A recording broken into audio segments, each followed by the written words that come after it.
everyone, welcome to Allie and You, the business success and lifestyle show. Today I am talking to radio legend here in San Diego, Chainsaw, Cookie Chainsaw, as a matter of fact, right here.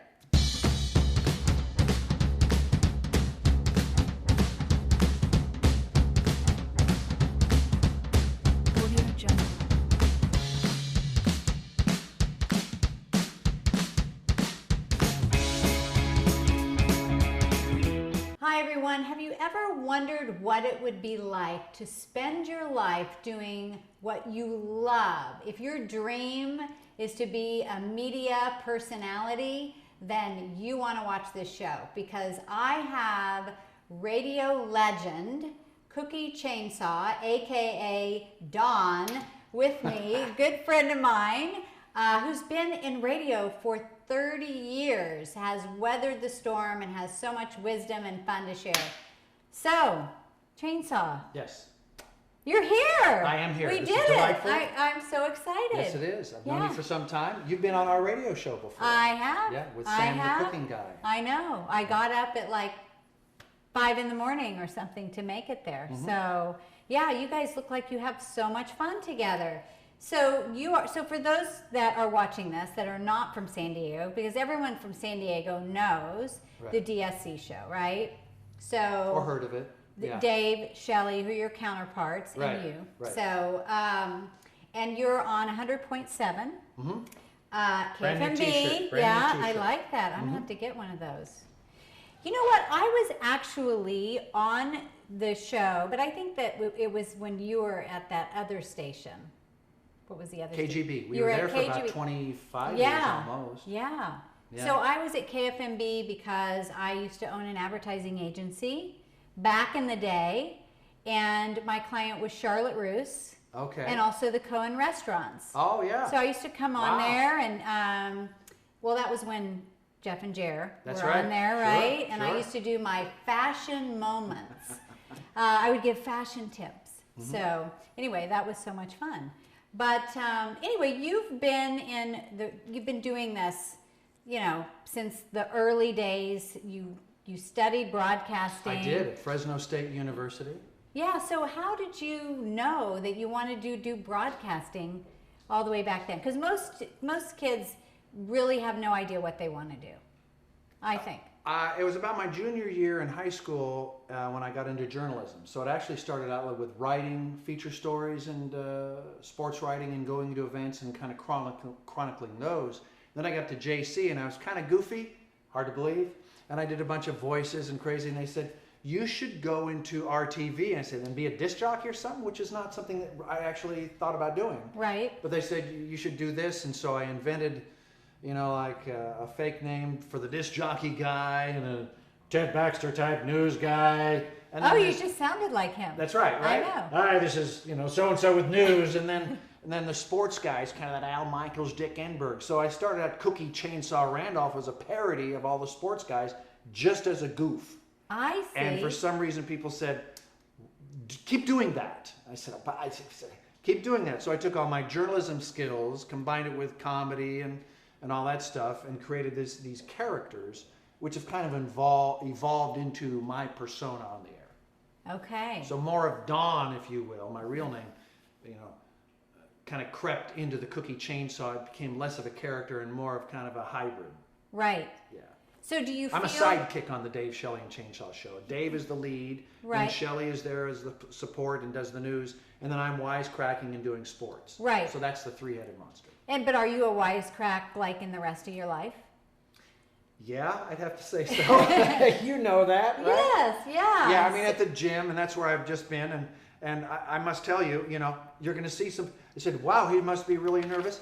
Not really, but I just got through with a workout just down the street at the gym we go to. I know, where we met. Marcus.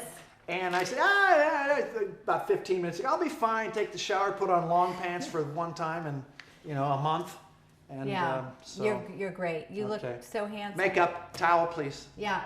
No, but that's basically the genesis of how my career evolved out of journalism into, because I was kind of animated as a person, go into radio. I didn't necessarily want to be on stage or, hey, look at me. But that's just where it kind of led me and guided me. Right, but what's really cool is that you've been able to just take that part of yourself where you shine and put that into your career. And you're in good pull, because I think you're doing what you should be doing. You look great on camera, you motivate, you're confident. And whatever skills you have, I was sports and kind of humor and kind of a attention-seeking type of personality, which doesn't necessarily exist. It's almost like when you're in show business, something drives you into that stage thing, whether it's drama or media or whatever, right? I mean, whatever, it's some sort of out personality. And as you grow older, and at least me, I've shed a lot of that, desire to be up on stage or look at me.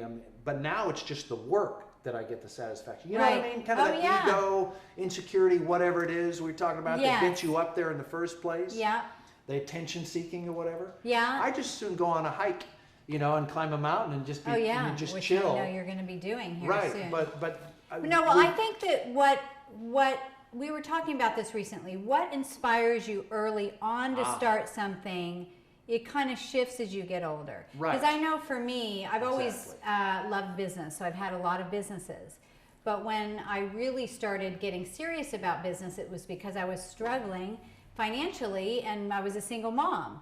So, I was in that survival mode. I'm like, I got to make this happen. Right. Well, if I operated my business now as struggling, you know what I mean? Mm-hmm. It really wouldn't get very far. I mean, I think the early way of doing it is a good inspiration to start, but I don't know that that's going to carry you through. Right, because you don't want to have a desperation mode. Right. You want to get into a groove, and then it becomes about just doing good work. Doing the best that you can do. Every day. Yeah, I love that. So, what do you think has been that special sauce that you all have, as a team, really thrived for 30 years? I mean, you've just like in business, you have to stay innovative. Right. You have to stay on the pulse of what's happening, or you're wiped out. Like people don't want to tune in anymore. Mm-hmm. So what has that been? Well, I would say in our case, and that's the only thing I can speak to. Right. Is that first of all luck, okay, and then you pick the right person, be it a marriage or a business partnership or what have you. And there's going to be some tough times, but you also have to have. If you believe in the other person, and just like anything else, you just have to weather the bumps and maintain the relationship and fight to keep the group together. Right. Because most of the time it's great.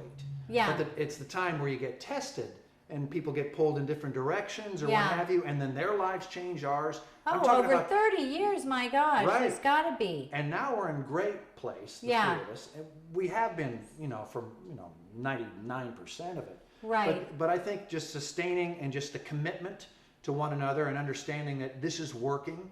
It's like when you see a great television show and you see a famous character person suddenly leaving it when it's still popular. And it's like, oh, no, what are you doing? These shows only last for like 10, 12, 14 years at the most. Right. What if Ross had left Friends? If only he had.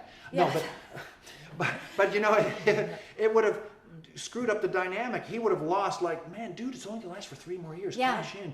Yeah, run it out. This is show business. Yeah, that's kind of like when an artist leaves a musical band, right? And they go on their own when they should kind of just ride it through. It's worked and it hasn't. I mean, Kenny Loggins or what have you, but there's notable exceptions. But most of the time, if you split off on something that's really working, I would rather fight to keep it going, especially in show business, for example, or even business.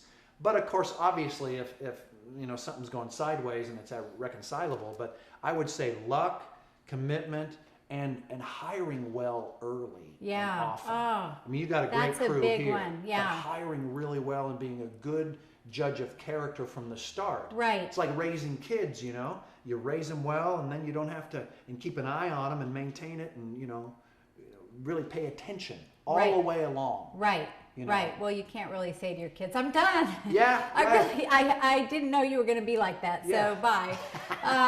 But then there's the commitment that comes in. Yeah. No, of course, I'm joking, but you know, it's like that in a relationship too. Absolutely. And my husband and I are together 10 years this year. And it's not, I mean, we love each other madly and he's an amazing guy, but you know, there's those moments where you're like, you know, I don't really like you right now. I love you.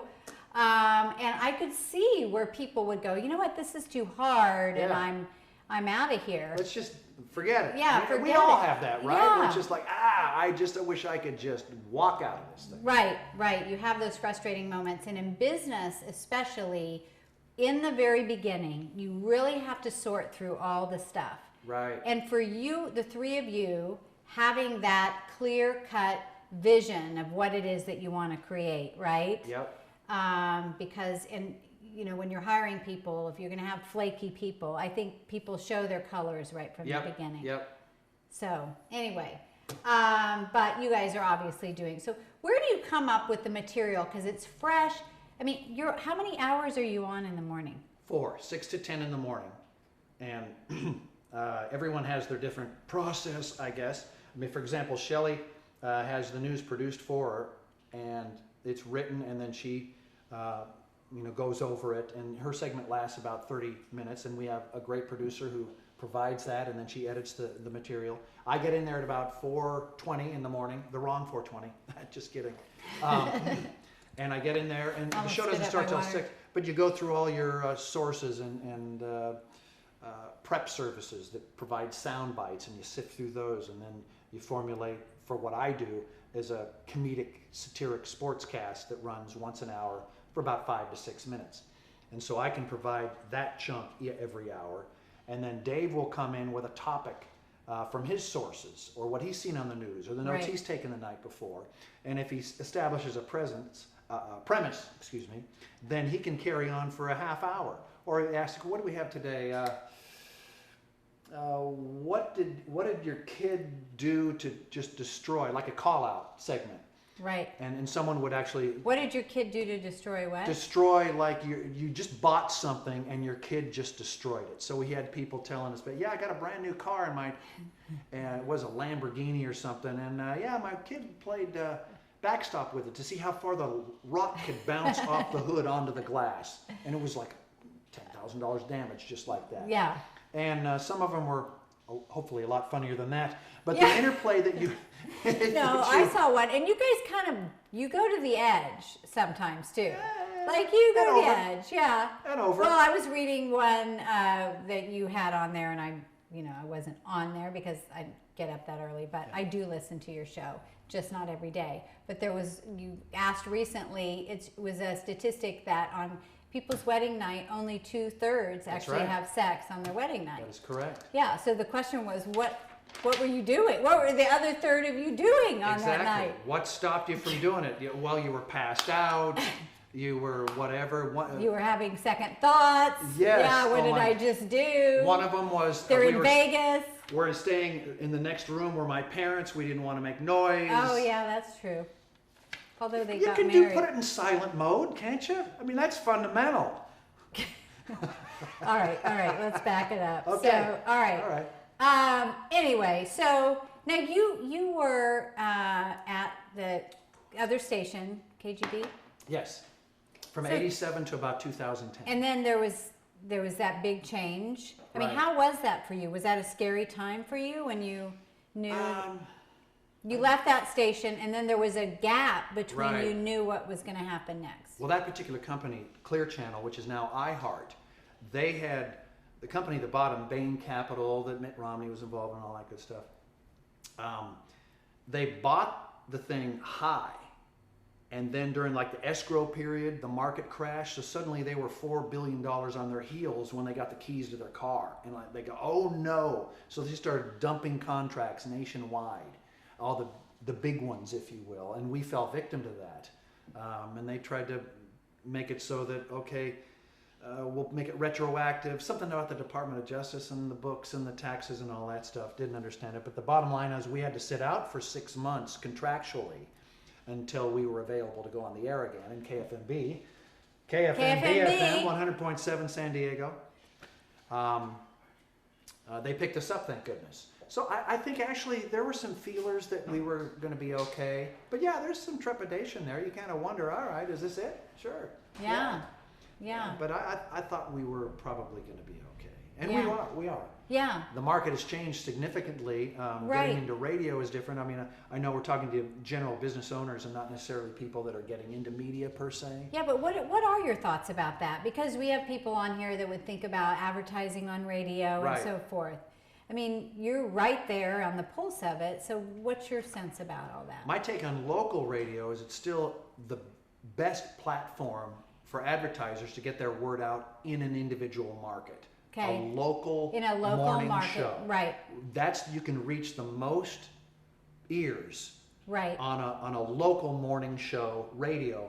I think better than print and newspapers. The poor newspaper industry. Oh, boy, that's gosh. rough. I mean, Yeah. Yeah, Well, I was a journalism major too, so Yeah. thank goodness we didn't go that route. I Right? love newspapers. Yeah. I still get a newspaper. I'm one of 3 people in the entire building that still get a paper every day. Really, I love that, and I like books too. I don't Me like too. to. I look at my computer all day Right. long. Yeah, Why do yeah. I want to hold another? Yep. Anyway, so you think it's still Local, Local. a good morning show, and we've been very blessed and fortunate to have tremendous ratings in certain demographics, particularly Yeah. men now, 25, 54, 35. I mean, it's just dominant. It's great. Right. They do very, very well in certain demographics. And Right. then, I think people in a town, in a community, Right. you have things that you're used to and you like. It makes you feel good. It makes you Yeah. feel like you go into a restaurant, you know the owner, and it's, hey, how you doing? It's the same thing. You listen to your radio show on your way to work.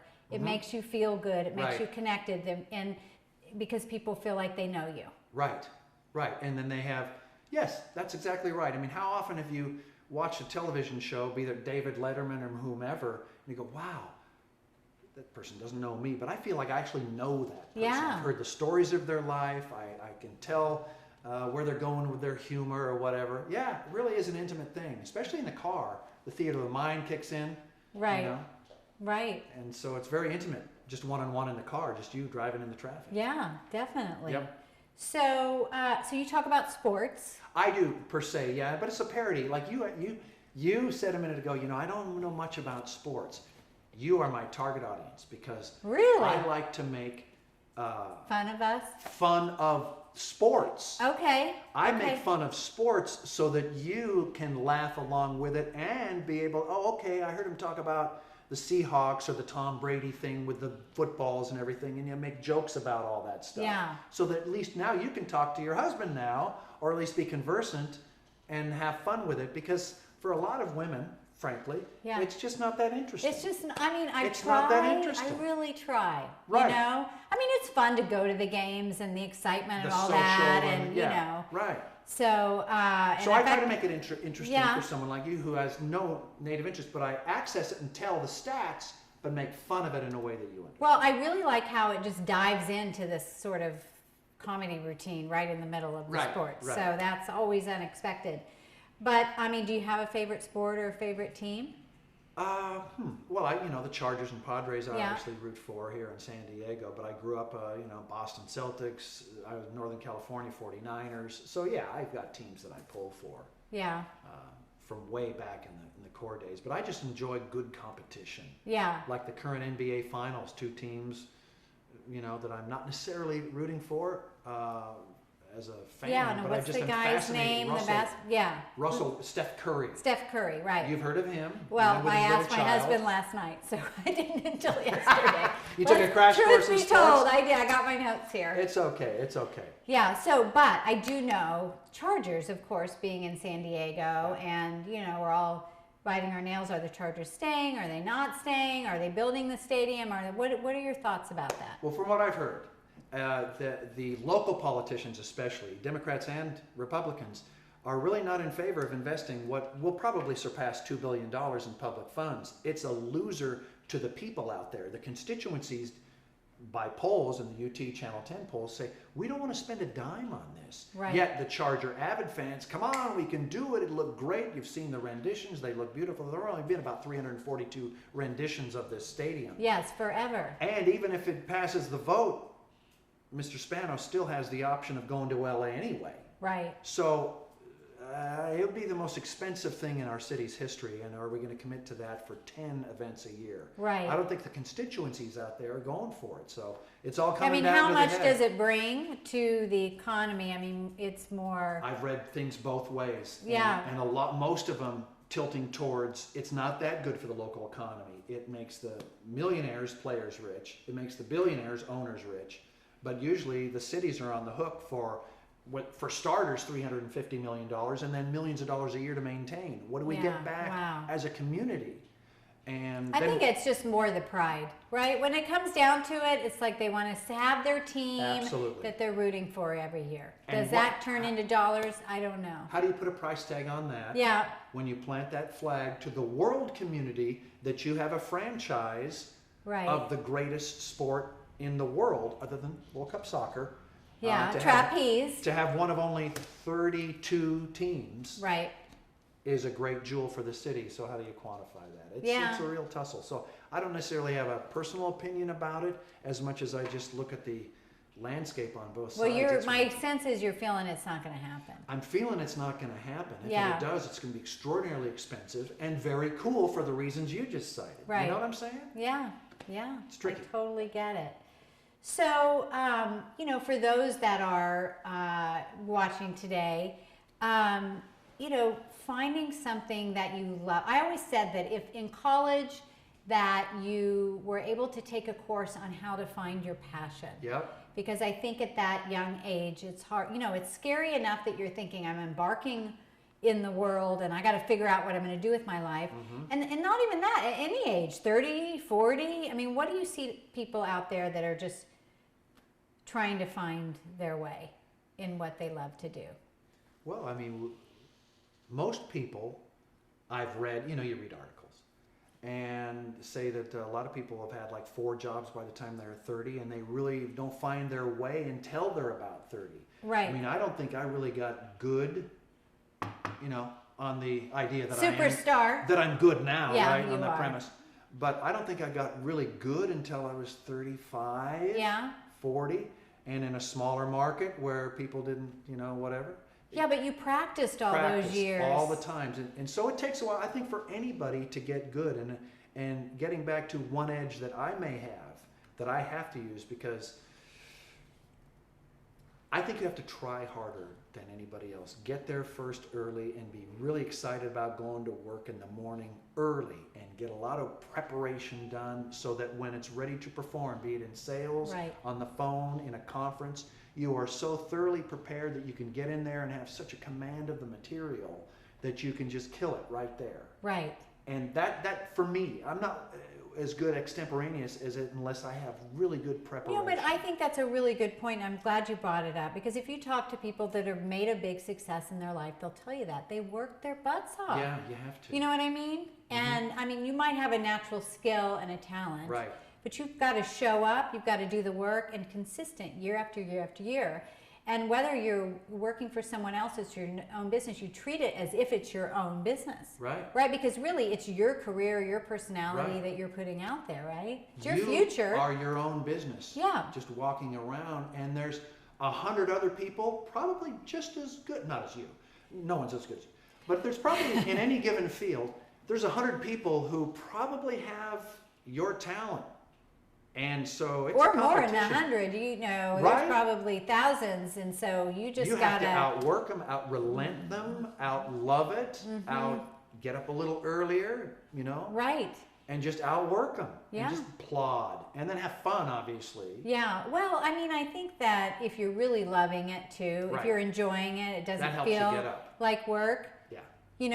When I'm here at the end of the day and everybody's left and I'm still working, and my husband will call me and it's like, let's say it's 6:30 and he's like, "Hey hon, what time you think you're coming home?" I go, "Oh, I'll be home by 7:15. He goes, "Okay, I'll see you at 8:15. Yeah, he knows. He knows, and he's good with it. But you just get into it, and you love it.